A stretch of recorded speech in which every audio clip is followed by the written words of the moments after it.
শুধু চট্টগ্রাম পোর্ট না, বাংলাদেশে যেভাবে জনগণের অর্থের অপচয় হয়েছে, প্রকল্পের নামে অপব্যবহার হয়েছে, দুর্নীতি হয়েছে, প্রত্যেকটাই সরকার খতিয়ে দেখছে।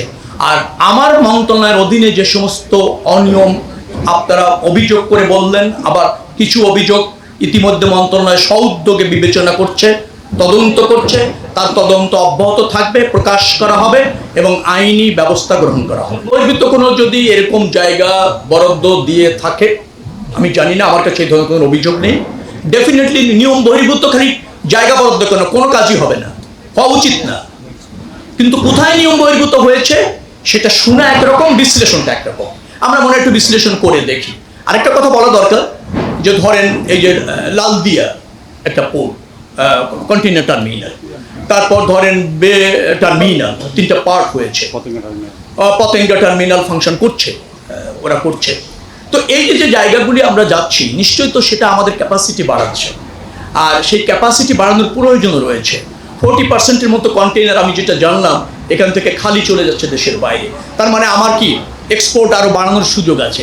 হলে কি হতো, এই সুফলটা আমি সম্পূর্ণভাবে রাষ্ট্র পেত।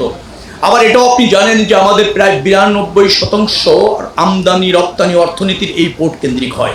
কি বুঝলেন ভাই? অনলি যেটাই চাই। যেহেতু এই পোর্টটা খুবই সম্ভাবনাময়, আমি বলবো না, দৃশ্যমান অর্জন এই পোর্টের মাধ্যমে অর্থনীতিতে প্রতিষ্ঠিত করার এটা প্রমাণিত, যার ফলে এটার আমরা সর্বাধিক ব্যবহার চাই।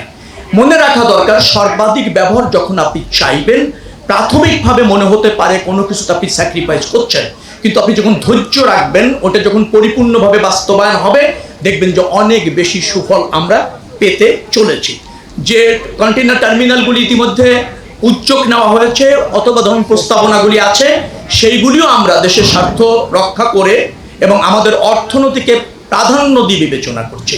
আমার বিশ্বাস এই নির্বাচিত সরকারের কাছ থেকে আপনারা সেই জবাবদিহিমূলক ডিড এবং সেই জবাবদিহিমূলক হচ্ছে আপনার একটা প্রকল্প আপনারা নিশ্চিতভাবে দেখতে পাবেন।